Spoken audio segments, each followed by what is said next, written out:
Bu galgi jahon chempionati Polshasiz o'tadi. Polsha mundialga bora olmaydi deyilganda insonlarda ortiqcha reaksiya kutilmasligi mumkin, ammo 2026-yilgi jahon chempionati Robert Lewandowskisiz o'tadi deyilganda ko'plab futbol muxlislarida bexosdan achinish hissi uyg'onishi tayin.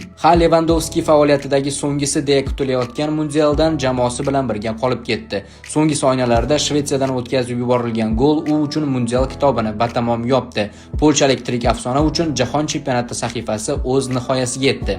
Mundial saralashi mana shunday ssenariylar bilan ham ko'ngilni biroz xira qiladi. Lewandowski hozir ancha kuchsizlangani bor gap, ammo bu nom doim futbol ishqibozlari ongida mustahkam o'rnashgan holda hech qayerga yo'qolmaydi. Ko'pchilikda u uchun achinish hissi borligi tabiiy, ammo nima ham derdik.